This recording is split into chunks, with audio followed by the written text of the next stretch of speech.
የኢትዮጵያ ሕዝባዊ አብዮታዊ ፓርቲ ኢህአፓ እየተዘጋጀ የሚቀርብ ፍኖተ ዲሞክራሲ የኢትዮጵያ አንድነት ድምፅ ነው። ጤና ይስጥልኝ። እንደምን አመሻችሁ አድማጮቻችን። ዛሬ አርብ መጋቢት 11 ቀን 2018 ዓመተ ምህረት ነው። የደምቢ ዶሎ ዩኒቨርሲቲ ተማሪዎች የነበሩትና በአክራሪ የኦሮሞ አሸባሪዎች የታገቱት ተማሪዎች ጉዳይ እስካሁን እልባትን አላገኘም። ብዙዎቹ ልጃገረዶች የሆኑት እነዚህ የአማራ ወጣቶች ከታገቱ አርብ መጋቢት 11 ቀን 2271 ቀናት አለፋቸው። የወጣቶቹ ሰቆቃ ያብቃ እንበል። እስከ መቼ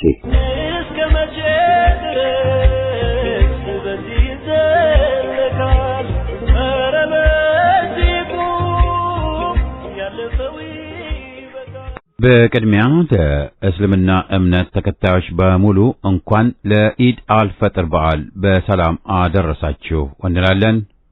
ኢድ ሙባረክ።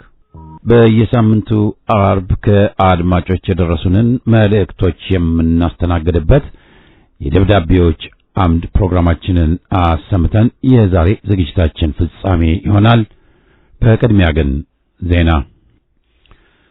በማይገባውና በማያገባው ፖለቲካ ገብቶ የሚፈተፍተው የሁዴድ ኦሮሞማ ኮሎኔል የኢራንን መንግስት አውግዞ ከኤሚሬቶች ጋር አጋርነቱን ገልጿል። ጥራዝ ነጠቁ ኮሎኔል የተባበሩት አረብ ኤሚሬቶችን ደህንነትና ግዛት ለመጠበቅ ኢትዮጵያ በሁሉም መልክ ትረዳለች ብሏል። በሀገር ውስጥ ህዝብን በብሔርና በሃይማኖት እያባላ የስልጣን ዘመኑን ለማራዘም የሚተጋው አምባገነን ገለልተኛ የሚለውን ቃል ትርጉም የማያውቅ መሆኑ ከዘላበዳቸው ቃላት መረዳት ይቻላል ተብሏል። ይህ በእንዲህ እንዳለ ምክትል የውጭ ጉዳይ ሚኒስትሩ ከኢራን አምባሳደር ጋር በኢኮኖሚ በንግድና የሁለቱን አገሮች ወዳጅነት ለማጠንከር ተወያይተዋል ተብሏል። የኦሮሞማ ብልጽግና አገዛዝ የውጭ ጉዳይ ፖለቲካው ከስሩ የበሰበሰ መሆኑ የምዕራብ እስያው ውጥረት አጋልጦበታል። በማስከተል ዜና ፋኖ። ለአማራ ፋኖ ታጋዮችና ደጋፊዎች አዲስ ብስራት መጥቷል ሲሉ የአፋብን ሸዋ ጠቅላይ ግዛት እዝ አየር ኃይል ክፍል ጠቆሙ። የሸዋ ጠቅላይ ግዛት እዝ አየር ኃይል ክፍል ላለፉት 3 ዓመታት በተሰማራባቸው ቀጠናዎች በሙሉ በጥላት መካናይዝድ ጦር፣ አየር ወለድ ኮማንዶ፣ እግረኛ ሰራዊት፣ ያገዛዙ ካምፕና ሎጂስቲክስ ማከማቻ ላይ በተጠና መልኩ ስኬታማ ጥቃቶችን ፈጽሟል።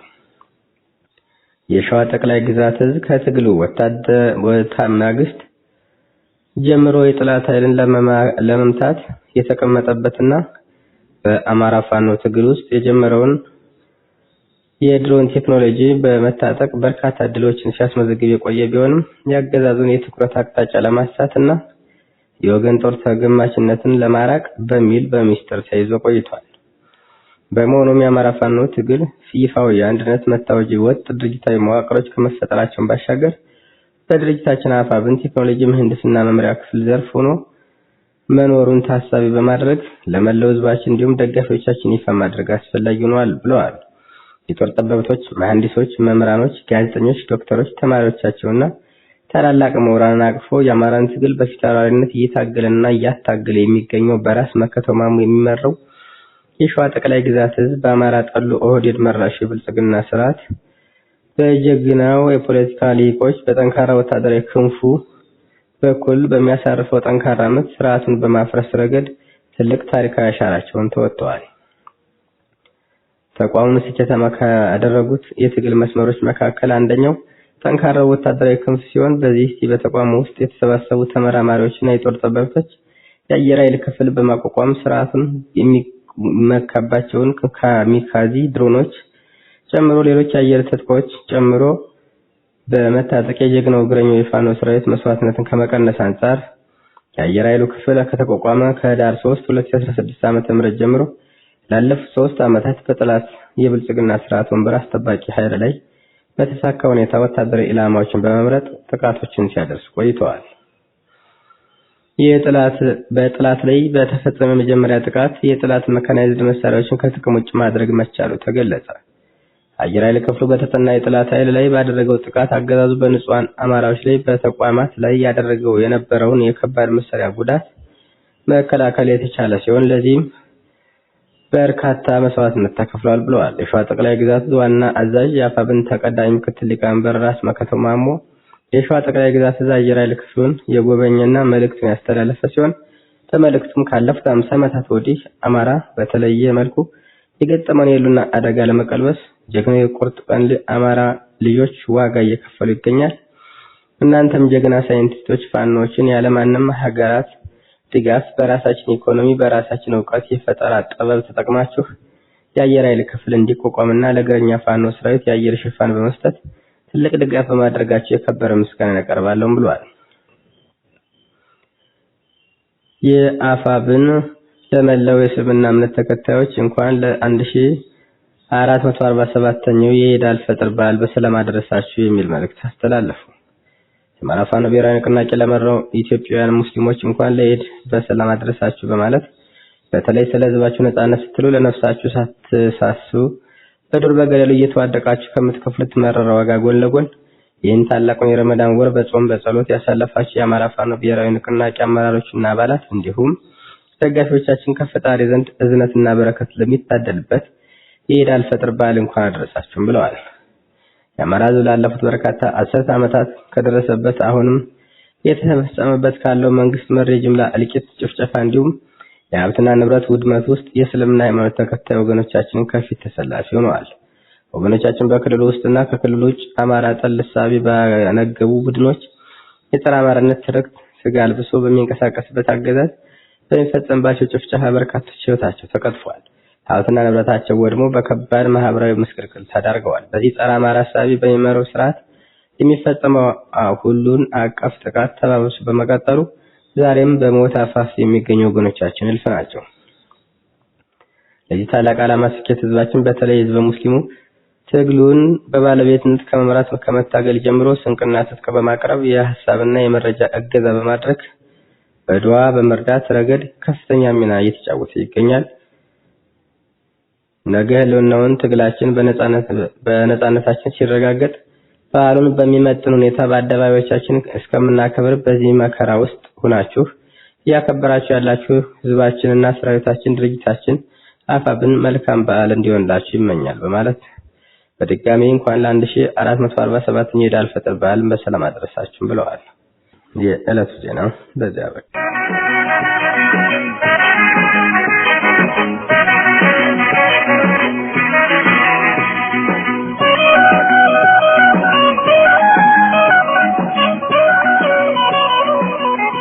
ደብዳቤዎች አምድ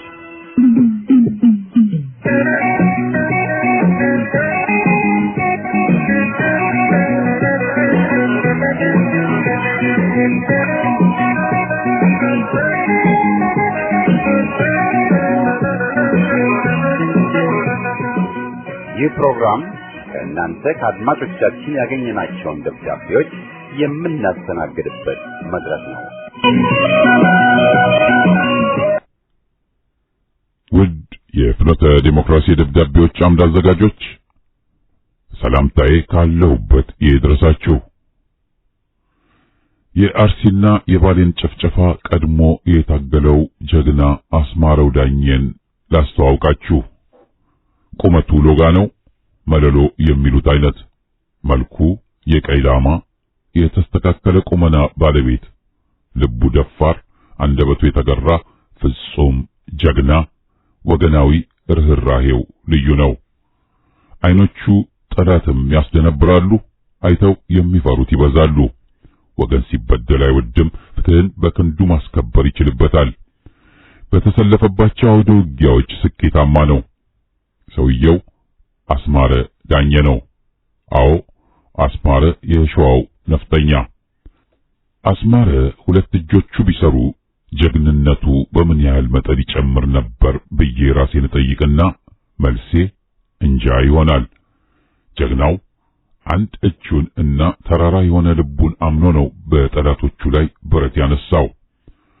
አስማረ ደርግን በሁለት እጁ ህወሓትን በአንድ እጁ የገጠመበት ክስተት እንዲህ ነው። ደርግ በህዝባችን የሚያደርሰውን በደል ለመመከት ነበር አስማረ ዱር ቤቴ ያለው። አስማረ የደርግን መንግስት ፈትኖታል። አንድ ዕለት እንዲህ ሆነ። በደርግ ወታደሮችና በአስማረ ታጣቂዎች መካከል ውጊያ ተካሄደ።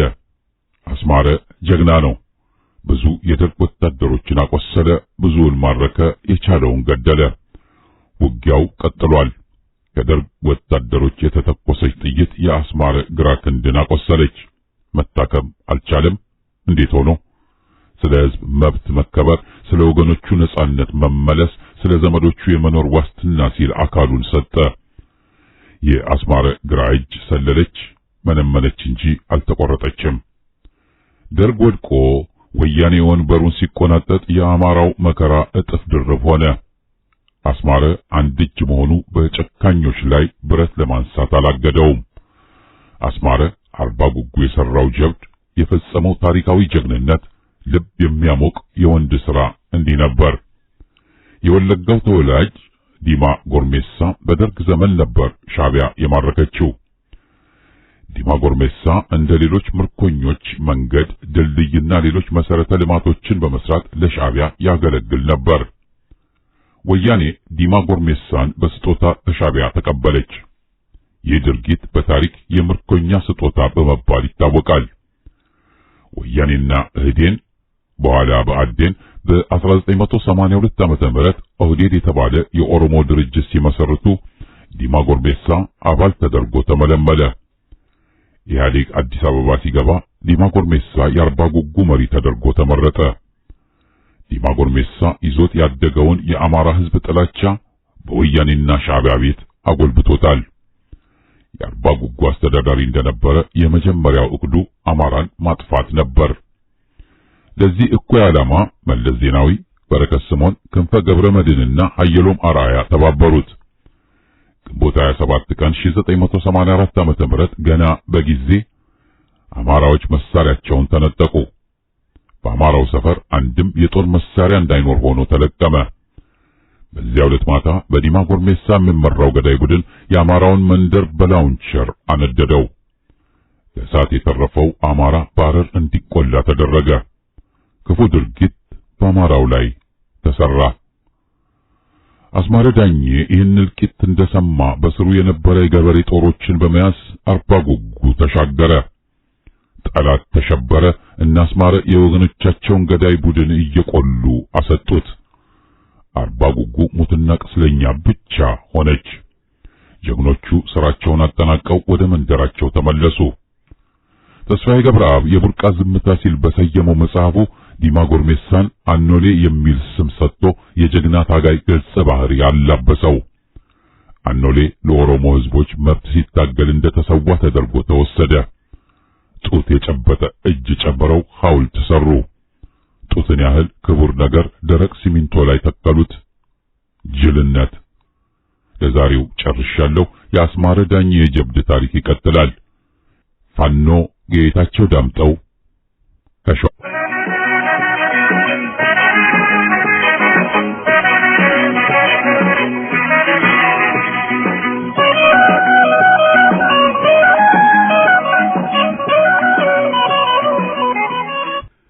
ሰላምና ጤና ለውድ ፍኖቶችና የፕሮግራሙ ተከታታይ ወገኖች እመኛለሁ።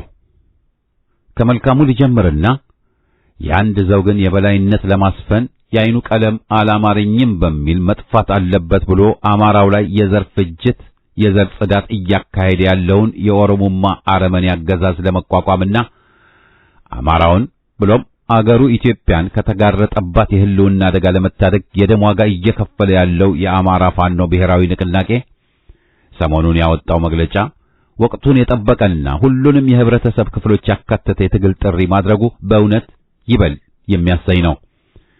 የፋኖ አርበኞች በጠላት ላይ እያስመዘገቡ ያለው ወታደራዊ ድልና እንዲሁም አማራውን በማስፈጀት የዘለቁ የብአዴን ርዝራዦች፣ ያገዛዙ አድማ ብተና አንጋቾች፣ የባንዳ ስልጣን አስጠባቂዎችና በአማራው ደም ተሿሚዎች ላይ እየወሰደ ያለው እርምጃም እንዲሁ የጠላትን አንገት የሚያስደፋ ለወገን ሁሉ ተስፋ ነው ብዬ አምናለሁ። የአማራ ፋኖ ብሔራዊ ንቅናቄ ለህብረት ትግል እያደረገ ያለው እንቅስቃሴ እጅግ የሚያበረታታና ለትግሉም ከፍተኛ እመርታን የሚያመላክት እርምጃ ነው። በአንጻሩም ህብረቱ ለዓላማ ግልጽነቱም ሆነ ውስጣዊ ጥራቱ ትኩረት ሰጥቶ ይታገላልን ብዬ አምናለሁ። በሌላ በኩል በምዕራብ እስያ የሚካሄደው ኢፍትሐዊ ጦርነት የሰው ሕይወት፣ የንብረት ውድመት፣ የአየር ብክለት ብቻ ሳይሆን ቢሊዮኖች እያስራበ ያለውን ዓለም አቀፍ የኢኮኖሚ ቀውስና ለመረጋጋት የሚያባብስ ነው የሚሆነው። 20 እጁ የዓለም የነዳጅ አቅርቦት የሚያልፍበት የባህረ ሰላጤ የሆርሙዝ መዘጋት፣ የነዳጅ ማጣሪያ ጣቢያዎች ውድመት፣ የዩክሬን ጦርነት ያስከተለውን ችግር ኢምንት የሚያደርግ መሆኑን መገመት አዳጋች አይሆንም። በተለይ በተከታታይ ወሮበላ አገዛዞች ስትታወክና ስትዘረፍ የኖረች ኢትዮጵያ ሀገራችን ላይ እንዲያውነሽ እንኳንም ዘንቦብሽ የሚያሰኝ ነው። አገዛዙ ካሁኑ ነዳጅ ለጸጥታ ተቋማትና ለኢኮኖሚ ፋይዳ ላላቸው ፕሮጀክቶች ቅድሚያ ይሰጥ እያለ መሆኑም ነዋሪው ያለበትን የዛፍ ላይ እንቅልፍ ኑሮ ውድነት በተጨማሪ የመጓጓዣ እጥረትና ወጪው በብዙ ተባዝቶ በባሰ መከራው ላይ መከራን የሚያበዛ ነው የሚሆነው። የ1965ቱ የኦፔክ ስምምነት ያመጣው የነዳጅ እጥረት ለ66ቱ የኢትዮጵያ አብዮት የነበረው አንደምታ የሚታወቅ ነው። የባለ ታክሲዎች አመጽን ይጠቅሷል። የመከራ ባህር ተዘፍቆ ግማሽ ምዕተ ዓመት ያሳለፈው የኢትዮጵያ ሕዝብ ዝናብ መጣ ብሎ የሚጨነቅ አይሆንም። የትኛውም ቢሆኑ በምንም መልክ ቢከሰቱ አምባገነኖች ሁሌም ከሰው ልጅ መሰረታዊ መብቶች ጋር እንደተላተሙ የሚጠፉ ናቸው። ስልጣን የጨበጡት በነፍጥ መሆኑ ምልዓተ ሕዝብ ዴሞክራሲያዊ መብቱንም ሆነ ስልጣን ባለቤትነትን ያጣበት የፖለቲካ ክፍተት የሚፈጥራቸው መርገሞች ናቸው። ዘረፋ፣ ሸፍጥ፣ መከፋፈል፣ ማሰር፣ ማስራብ፣ መግደልና ማንገላታት ለነሱ ስልጣን ላይ መቆየት ዋስትና ነው ብለው ያምናሉ። ለአምባገነኖች የእምነት ነጻነትን እንደ ማንኛውም መሰረታዊ የሰብአዊና ዴሞክራሲያዊ መብቶች ሰለባ ማድረጋቸው አይነተኛ መለያቸው ነው። መከረኛው አገራችን የገጠማት ተረኛ የኦሮሞማ መቅሰፍት በጥላቻ የታወረ በዝቅተኝነት በሽታ የተለከፈ ለሺህ ዓመታት የቆየውን ሲኖዶስ በጎጥ አካለለ፣ መነኮሳትን በየገዳማቱ ቀሳውስትን በየቤተ ክርስቲያኑ ጨፈጨፈ። ባሩሲ የክርስትና ምልክቶች የታየበትን አቃጠለ፣ አረደ።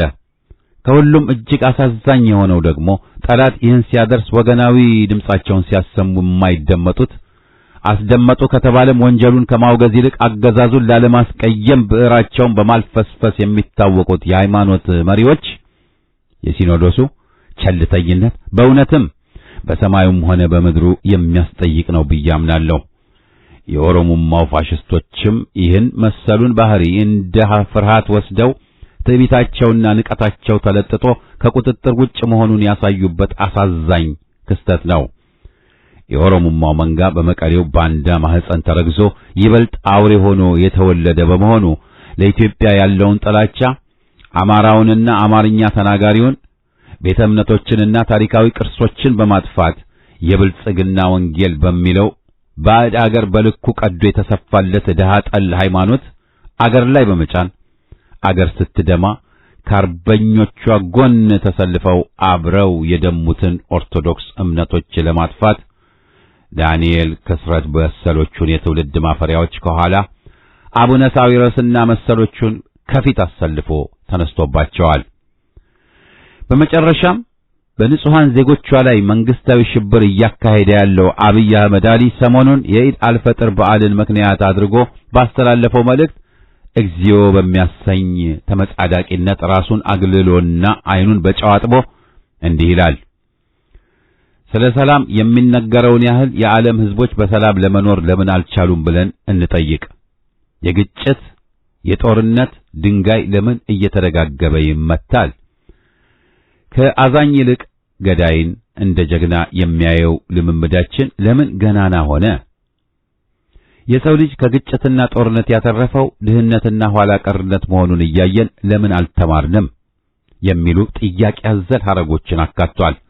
ምንም እንኳ እንደለመደው ከሆነ ምንጭ የቀዳው ሊሆን እንደሚችል ብገምትም ከየትም ያምጣው ግን ደግሞ ራሱን ገለልተኛ አድርጎ ስለ ሰላም መስበክና ይህን መጠየቅ መድፈሩ በዘፈቀደ ሳይሆን በቅርብ የተከታተሉት ምንጮች ራሱን የማያውቅ ብቻ ሳይሆን ራሱን በማግዘፍ የሰከረ ታማሚ ነው ለሚሉ በራሱ ምስክር ሆኖ ቀርቦላቸዋል። በደም የታጠበ ቀውስ ጠማቂ ኮሎኔል ዓይን አውጥቶ ይህን ለመጠየቅ መቃታቱ አገር ምን ያህል ማሳቢያው የተዛባ ግልገል አምባገነን እጅ መውደቋን ያሳያል። በሕዝብ ጫንቃ ተሰቅሎ ሕዝብን ለማፈን የሚያውለው በጀትም ሆነ ለጭፍሮቹ የሚዘረጋ እጁንም እንደሚቆርጥ ተገንዝቦ የሚደርስበትን የኢኮኖሚ ቀውስ ይበልጥ በማባባስና ሁለገብ የትግል ስልትን በመጠቀም ዘረኛውን የኦሮሞማ አገዛዝ በአፍጢሙ ደፍቶ የዜጎች ሰብአዊና ዴሞክራሲያዊ መብት የሚከበርባት የሕግ የበላይነትና ፍትሕ የሰፈነባት አገርን የሚመሰርት ኢትዮጵያውያንን ወገኖች ያሳተፈ የሽግግር መንግስት መመስረት ለነገ የማይባል የሞትና የሽረት ጥያቄ ነው። ውድቀት አመላካችም ነውና ታግለን እናስወግደው። ግርማ ገመቹ ነኝ ከናይሮቢ ኬንያ።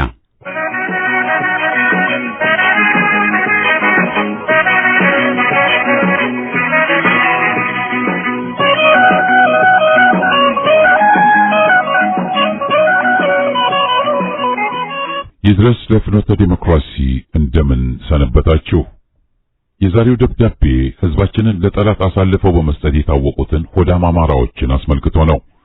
በተለይም አረመኔው አገዛዝ በአማራ ህዝብ ላይ የዘር ማጥፋት ዘመቻ በከፈተበት በዚህ ወሳኝ ወቅት ምርጫ እያሉ የአማራን ህዝብ ከዋናው ትኩረቱ ለማሳት እየተሯሯጡ ያሉትን ሆዳም አማራዎችን ከጠላት ለይተን ማየት ይኖርብናል ብዬም አላምንም። አገዛዙ በትረ መንግስቱን ከጨበጠ ጀምሮ ሕፃን፣ ሽማግሌ፣ ነፍሰ ጡር፣ እናቶችና ደካማ ወገኖቻችን ሁሉ አማራ በመሆናቸው ብቻ እየጨረሰ እያለ እነርሱ ግን ብልጽግና እንዲቀጥል በምርጫ ስም እየነገዱ ይገኛሉ። አገራችን በአሁኑ ጊዜ በጦርነትና በድህነት ላይ ትገኛለች። አማራውም ሊያጠፋው ከመጣው አረመኔና ዘረኛው የአህመድ አሊ ወራሪ ጦር ጋር እየተጋፈጠ ይገኛል። ይባስ ብሎ አገዛዙ አሁንም የስልጣን ዕድሜውን ለማራዘም ከሆዳም የአማራ ጀነራሎችና ካድሬዎች ጋር ሆኖ የምርጫ ቅስቀሳ ጀምሯል። ምርጫውም ገለልተኛ ነጻና ፍትሃዊ ሊሆን ቀርቶ አሳፋሪና ውሸት የሞላበት ምርጫ መሆኑን ድፍን ኢትዮጵያ የሚያውቀው ቀልድ ነው። የአማራ ሕዝብ ሆይ ይህ ምርጫ አሁንም አንተን ለመጨረስና ለማሰቃየት ለበለጠ ጥፋትና ፍጅት የሚያዘጋጅ ስለሆነ መሳተፍ የለብህም እላለሁ። ሕዝብን በሰማይም በምድርም ቦምብና ጥይት እየዘነበበት ይገኛል። በድሮን መንደርና አዝመራ ሳይቀር እያቃጠለ እያለ ምርጫ እያሉ መቀለድ ከቶ ምን ይሉታል? ንጹሐንን አስገድዶ መድፈር፣ ፋኖ አለበት በተባለበት ቦታ ሁሉ ሕዝቡን በድሮን መጨፍጨፍና በሕዝብ ላይ መጥፎ የሆነ የስነ ልቦና ጫና ማሳደር የተለመደ የፋሽስቱ ወታደር ሥራ ሆኗል። ሌላው ፋሽስቱ አገዛዝ በስልጣን ላይ ለመቆየት ሕዝቡን በገንዘብና በጥቃቅን ጥቅሞች በመደለል ሕዝቡ እንዲመርጠው ሕዝቡን እየደለለው ነው። በዚህ የዓለም አቀፍ ህብረተሰብ የሃይማኖት አባቶችና የአገር ሽማግሌዎችን አጀብ ለማግኘት እየማሰነ ነው። ይሁን እንጂ አገዛዙ በአማራው ላይ ጦርነት ካወጀ ይኸው 4 ዓመታት አለፈው። ይባስ ብሎ እንደገና ምረጡኝና ልብጃችሁ እያለን ነው። በዚህ ምርጫ የሚሳተፉ ወገኖች ሁሉ ወዮላችሁ። የሕዝባችን ደም እየጠጣችሁና በሕዝባችን ነፍስ ላይ ቁማር እየተጫወታችሁ መሆኑን እወቁት። ከእንግዲህ በኋላ እናንተንም ካገዛዙ ለይተን እንደማናያችሁ እቅጩን እወቁት እላለሁ።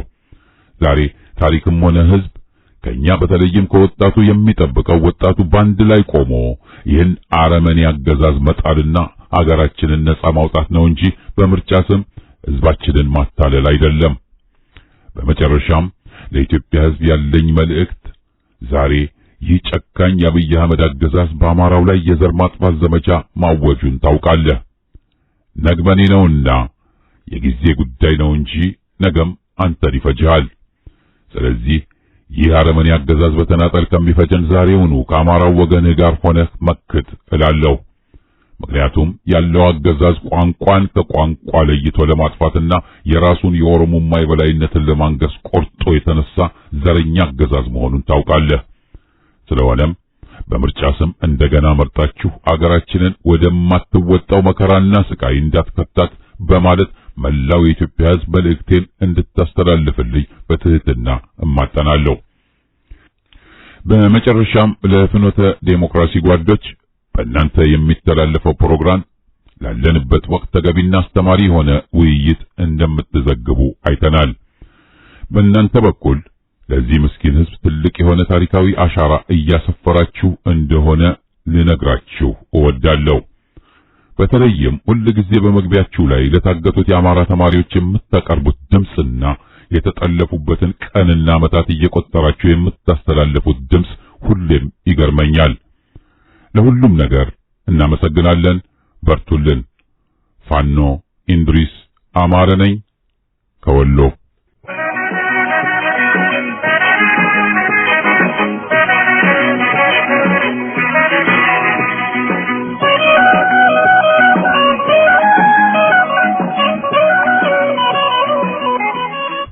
ሳምንታዊ ሰላምታዬ ለሬዲዮኑ የደብዳቤዎች አምድ አዘጋጆችና የዘወትር ተከታታዮች ይድረስልኝ።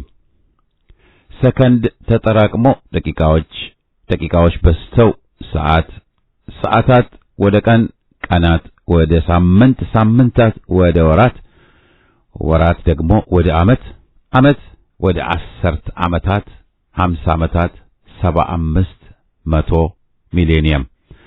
በፊዚክስ ሕግ የጊዜ ቀስቱ ወይም ጦሩ ወደፊት ነውና ይፈሳል፣ አይመለስም።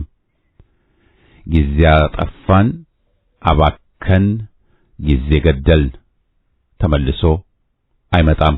ብንፈጥንም ያለፈው አልፏል፣ አንደርስበትም፣ አንይዘውም፣ አንመልሰውም። ጊዜ ታክሲም አይደል፣ ቆሞም አይጠብቅም። ልጅ ሳለን ጊዜን ስራበት እንጂ አይስራብህ ብለው ቀዳማዊ ኃይለ ሥላሴ ተናገሩ ብለውም ሲጠቅሱ ሰማንና አደግን።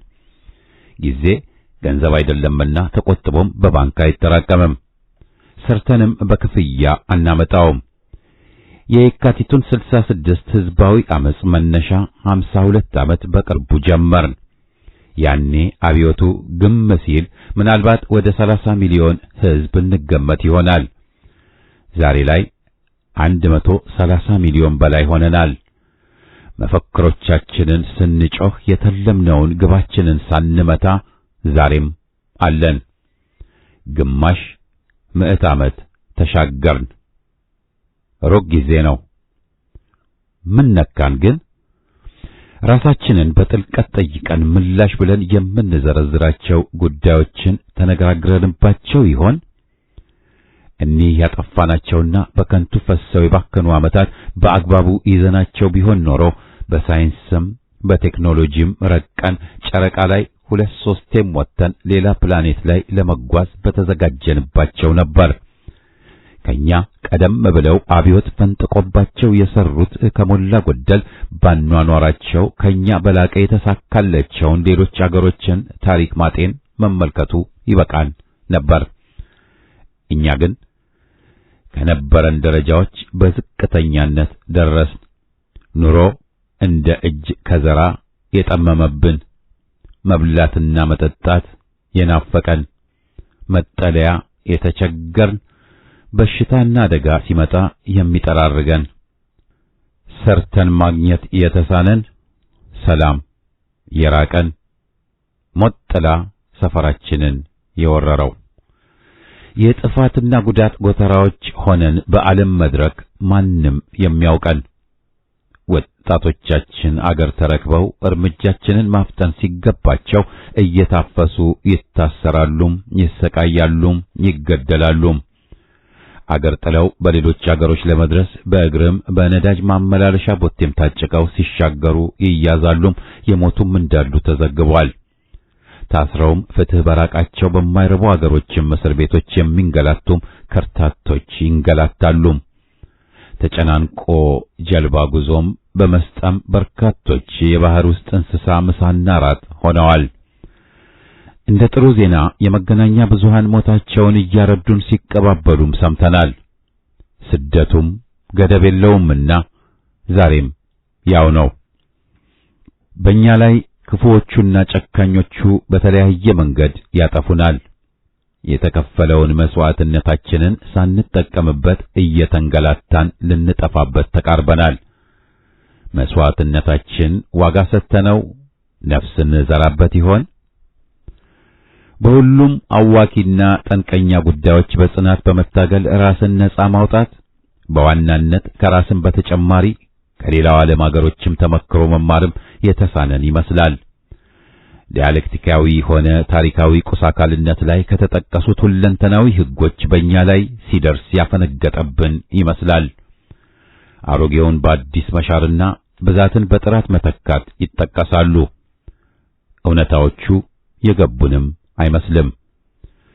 ሥርዓተ ማህበረሰብም የማይነካና የማይለወጥ አድርጎ የቀድሞውን ሥርዓት ዛሬም ባይነኩብን ኖሮ ብሎ የሚሟገት ገልቱም ያልነቃ የህብረተሰብ አባልም ሞልቷል።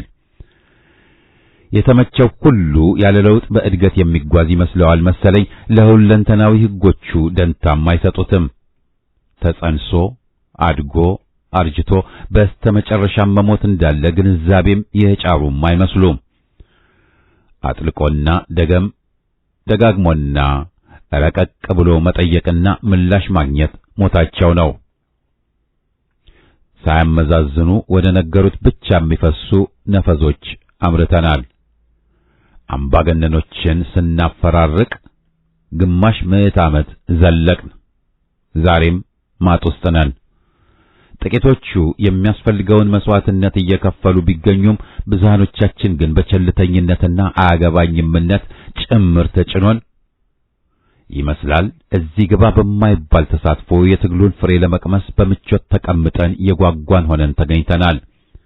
ዛሬም ምድሪቱን ለሁላችን የወል ኑሮ እንዲመቸን አድርገን መገኘት አቅቶን ሲኦል አድርገናት ስቃይን ተቀብለን መኖር የተስማማን ይመስላል። ለውጥ ማህበራዊ እንቅስቃሴ ነው። በመስዋዕትነት ይታጀባል።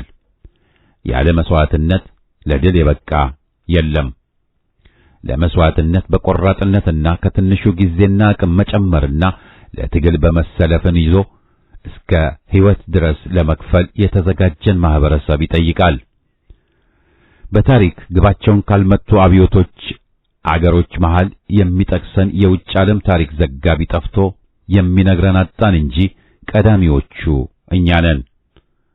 52 ዓመት የትና የት ሕዝባዊ አመጽ በዋና ምክንያቶችና ሰበቦች ተጠራቅመው ፈንድቶ ከግቡ ሳይደርስ የሚገላበጥና አምባገነኖችን ፍርርቅ እየተሸከም ለረጅም ዓመታት የተጓዝን በጨቋኞች ጡጫ መቀበል የበዛ መስዋዕትነት እየተጋት እንደ ርስት ከትውልድ ትውልድ እየተቀባበልን ያለንና መኖር ከተባለም ያልጠፋን እየኖርን እየተመናመን ያለን እኛው ነን። ድልን ከሌሎች እየጠበቅን ከምቾት ክልል ወጥተን የምንሰጋውን የምንሸሸውን ሁነት ያስጥለን። በምቾት መተኛትና መጠበቅ እንጂ መሻሻል የለም። ጊዜ አጠፋን። ያለፈው ጊዜ የሞተ ነው። ጊዜን ለለውጥ እንዴት እንጠቀምበት ብሎ ማሰብና ለተግባር መዘጋጀት ግን አዋቂነትና መጠበብ ነው። የተጠየቅነው ተራራን ለመናድና ወቅትን ለመለወጥና መቀየር አይደለም። ጥቂቶች ጨቋኞችና በአጋጣሚዎች የተፈናጠጡበትን ስልጣናቸውን ራሳቸውንና መሰሎቻቸውን ብቻ ሊያገለግሉበት የተነሱበትን ስርዓተ ፖለቲካ አሽቀንጥሮ በመጣል በምትኩ ብዙሃንን በሚጠቅም ህዝባዊ የፖለቲካ ስርዓት መስርተን በሰላም ሰርቶ ለመኖር ነው። ሰለሞን ታምሮ አየለ ነኝ ካለሁበት።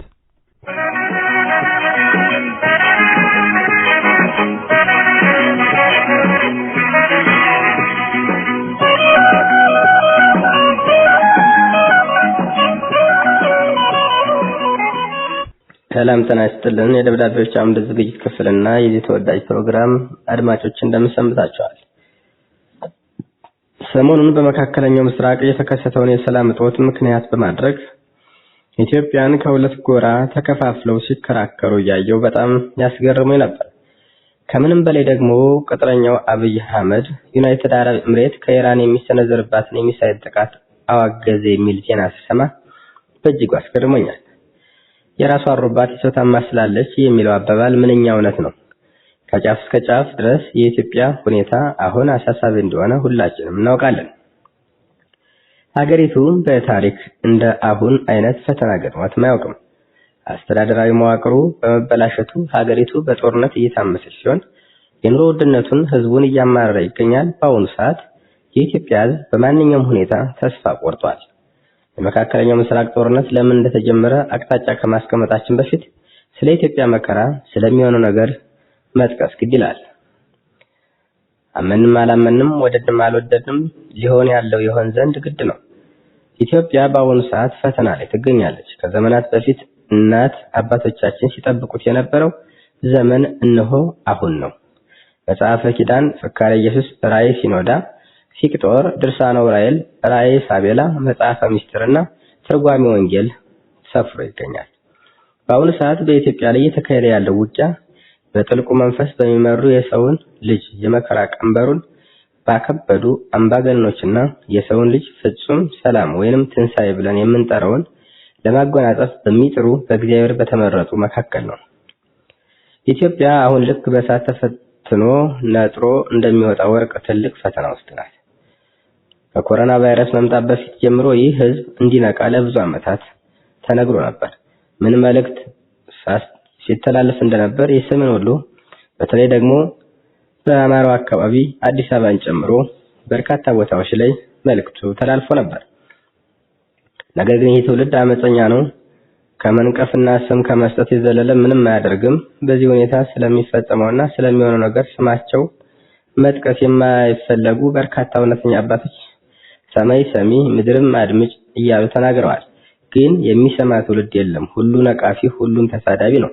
እኛ ተናግረናል፣ ስላልሰማችሁን እሳት እየበላችሁ ነው። ወደፊትም ካልሰማችሁ የመከራችሁ ቀንበር ይከብዳል። ከዚያም አምባገነን ስርዓት ጋር ሆናችሁ የሰውን ልጅ መከራ የምታራዝሙ ሁሉ ዋጋ ትከፍላላችሁ። ከህዝብ ጀምሮ የቤተክርስቲያን አገልጋይና የመንግስት ባለስልጣናት ሁላችሁም ነፍሳችሁንና ስጋችሁን የምታድኑበት ሰዓት አሁን ነው።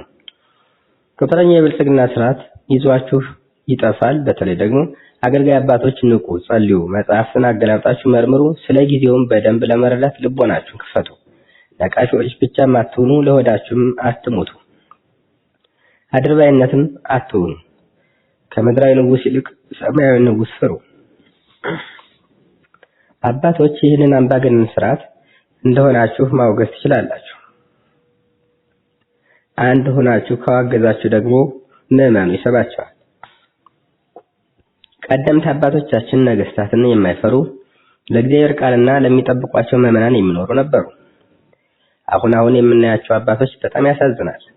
አባቶች ሆይ ህዝብን ኢትዮጵያን ወክላችሁ ይህንን አምባገነን ስርዓት መቃወም አለባችሁ። ይህን ካላደረጋችሁ ግን እናንተም ዋጋ ትከፍላላችሁ። ከአገዛዙ ጎን ሆነው የሚጨፈጭፉ ማንኛውንም ኃይላት በማንኛውም መንገድ የሚተባበሩ ሁሉ ፍጻሜያቸው የከፋ ነው። የእግዚአብሔር የፍትህ ሰይፍ ወርዳለች። ኢትዮጵያ እንደወደቀች አትቀርም፣ ትነሳለች። ትንሣኤዋ ተረት ተረት አይደለም። በእውነተኛ ልጆቿ በእግዚአብሔር ፍቃድ በቅርብ ሆኖ ይሆናል። ሁላችሁም ወደዳችሁም አልወደዳችሁም የማይቀር ነገር ነው። በዓለም ሁሉ የምትሰሙት የጦርነት ጉሰማ ለኢትዮጵያ ትንሣኤ መቅረብ አመላካች ናቸው። ከኢትዮጵያ ትንሣኤ በኋላ የቀሩት ሀገራት ይናወጣሉ። ከዚያም ስደት ወደ ኢትዮጵያ ይሆናል የሚባለው ትንቢት ይፈጸማል። መልእክተኞችን በባህር ላይ የድንግል መርከቦችን በውሃ ላይ ለምትልክ ምድር ወዮላት። እናንተ ፈጣኖች መልእክተኞች ሆይ ወደ ረጅምና ወደ ለስላሳ ህዝብ ከመጀመሪያው አስደንጋጭ ወደ ሆነው ወገን ወደሚሰፍርና ወደሚረግጥ ወንዞች ምድራቸውን ወደሚከፍሉት ህዝብ ሂዱ።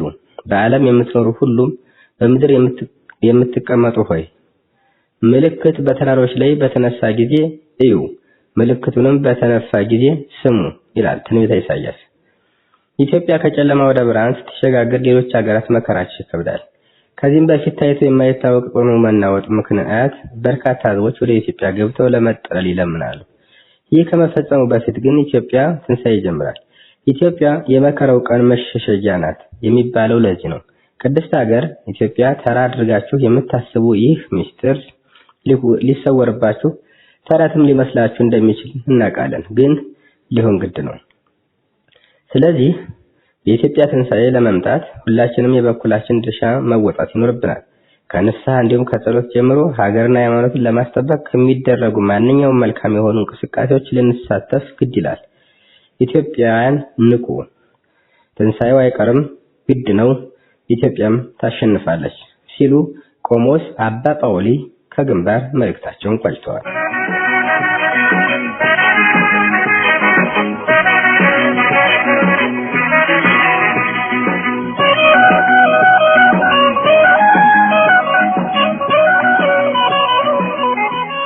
ሰላም ጤና ይስጥልኝ። እንደምን አመሻችሁ ውድ የፍኖተ ዲሞክራሲ ሀፓ ራዲዮ አድማጮችና አዘጋጆች። ውድ አድማጮች ሆይ እንደ እስስት መልካቸውን እየቀያየሩ በተለያየ መንገድ አገርና ህዝቧን በተለየ አማራን ህዝብ እየፈጁ ያሉትን ኦህዴድና ወያኔ እነሆ ዛሬም በረቀቀ መልክ የአማራን ዘር ማጥፋት ይቁም፣ በህዝባችን መካከል የእኩልነት ይኑር፣ አድሎም ይወገድ ብለው የሚታገሉት ዜጎች ከአገር እስከ ውጭ ኃይል ነን ብለው ራሳቸውን ከቆለሉት የአገር መሪዎች በማስጠጋት የህዝብና የአገርን ተቆርቋሪ ወገኖችን እየለዩ በመጠቆም ከአገር እንዲባረሩ እያደረጉ ስለሆነ ይህን በተመለከተ ከወዲሁ ጥንቃቄ ማድረግና እነዚህን ሰዎች ለይቶ ማወቅ ያስፈልጋል። በተለይ አማራን አጥብቀው ስለሚጠሉና ስለሚፈሩ ዛሬም እንደያኔው ከምዕራባውያን ባለስልጣናት ዘንድ እየተጠጉ የግንጠላ አጀንዳቸውን ተሰሚነት እንዲኖር ማይፈልጡት ድንጋይ የለም፣ ማይዋሹትም ነገር የለም።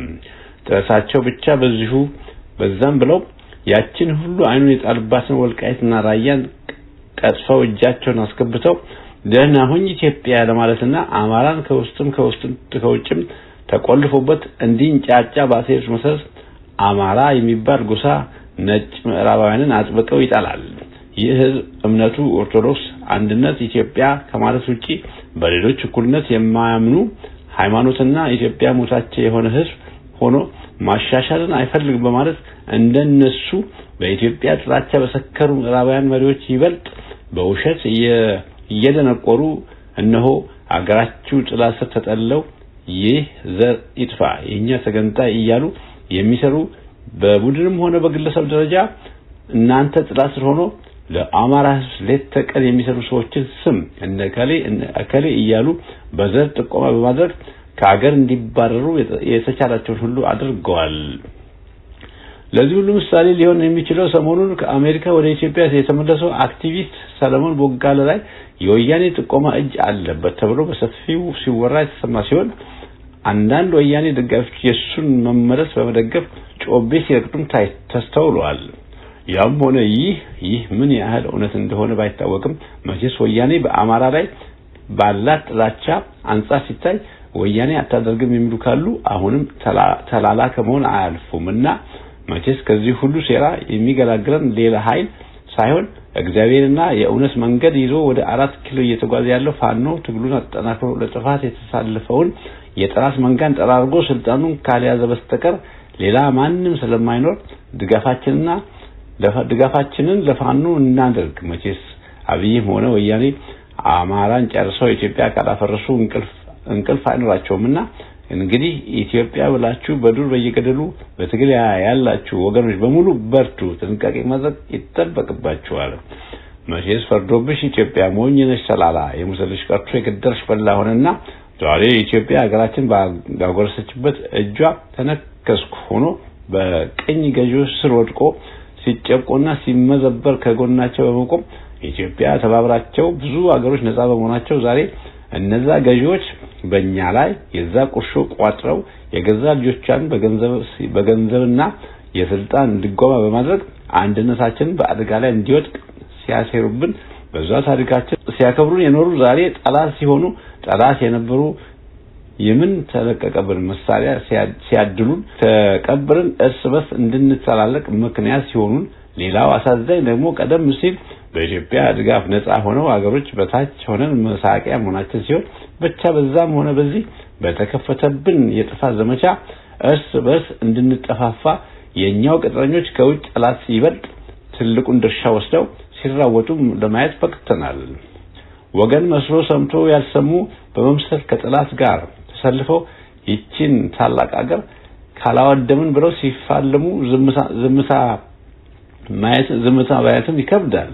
ባይገባቸው ነው እንጂ ኢትዮጵያ ከጥንት ታሪክ ብንጀምር ከሊግ ኦፍ ኔሽን እስከ አፍሪካን አንድነት በዘመኑ የኢትዮጵያ መሪዎች ብርቱ ጥረት ጥቁሮቹ ከቅኝ ገዢዎች ቀንበር ነፃ መሆን አለባቸው ብለው ከጀማይካ እስከ ዋይት ሃውስ ድረስ በመጓዝ ጥቁሮች ነፃ ይውጡ በሚለው ዲፕሎማሲያዊ ትግላቸውን አጠናክረው ብዙ የአረብና አገሮች ነፃ ሆነው የካሪቢያን አገሮች ነፃ ሆነው የነፃነት አርማ የሆነውን የቀስተ ደመና ምልክቱን ያለውን ባንዲራችንን ከኛ ይልቅ እነሱ ዛሬ እንደ ጋቢ ለብሰው ስንመለከት ምን ያህል ከኛ በፊት የነበሩ አባቶች ለታሪክ ኩራትና መከታ እንደነበሩ ታሪክ ያሳየናል። ታዲያ ይህንን ያልተዋጠላቸው ደግሞ የውስጥም ሆነ የውጭ ጥምር ጠላታችን ታሪክን ለመደለስ ቢረባረቡም ፈጽሞ ማጥፋት አለመቻሉና እንደማይቻል ዛሬ እነ ሽመልስ አሁንም በከንቱ አትልፉ እናንተም አትችሉም ብለው መርዶውን ማን በነገራቸው? ለብልጽግና ሆዳሞች ደግሞ ኢትዮጵያ በማንም ሴራ እንዲሁ በቀላሉ እንደማትፈርስና እንደማትጠፋ ለአብይና ለጀሌዎቹ ደግሞ ደጋግመን በነገራቸው። እንግዲህ እነዚህና ሾላ በድፍን ጠላቶች ወደፊት ከብልጽግና ውድቀት በኋላ ከህዝብ ፍርድ ተርፎ የሚኖሩን ካሉ በጸጸት ዓለም ተዘፍቆ ከጥፋታቸው ተመልሰው በልጆቿ ተከብራና ተበልጽጋ በዘገነች ኢትዮጵያ ውስጥ ምንና ማን ከህደታቸውን ኢትዮጵያዊ ነን ብለው መኖራቸው የማይቀር መሆኑን ከወዲሁ አውቀው አርፈው በመኖር ያ ዘውትር ችግርና መከራን የስቅለት ህዝብ የሰላምን በር በከፈቱት ምንኛ ጥሩ ነበር። ዛሬ አብይ ከሆነ ከሰላም ሰፈር ብዙ ርቀት መሄዱን እያወቁ ሰላም አለ እያሉ ከሱ ጋር ሽር ጉድ ማለት መጨረሻ ላይ ራሳቸውን ለእስራትና ለሞት ማዘጋጀት ይሆናል እንጂ ሌላ ፍትህ ከሱ ዘንድ አይገኝም። በተለይ ሽመልስ ጠቅለው ወደ አባ ገዳ ካምፕ መግባት ሲገባቸው ማይኖርበት ቤት መንግስት እያሰሩ ጊዜያቸውን ሲያጠፉ እያየን ሲሆን ሆድ እያወቀ ዶርማታ አባባል ምሳሌ ካልሆነ አለን ለማለት ካልሆነ በስተቀር አሁንስ የነሱ ጉዳይ አብቅቷል። በእነ ሼክ ጀነራል አስራት ደኔሮ ተመሳሰሉ አረመኔ ጀነራሎች አዲስ አበባን ከተማን አላስከበበ ዘንድሮስ ሁሉም ነገር ተለውጧል። አፋጮሌነት ረክሷል። ከእንግዲህ በድጋሚ ተታሎ አብይን ለመሪነት ተሐድሶ የሚመጥ ካለ ከመኖር ሞት ይሻለኛል ይሆናል እንጂ ሌላ ሊሆን አይችልም። ጎበዝ ዘንድሮስ ይብቃን፣ በጽግናን ትተን አንቢታን እንምረጥ ሲሉ ይህን መልእክት የላኩልን አቶ መስኮ ጉርማ ከኤሌመንታሪ ሮታ ናቸው።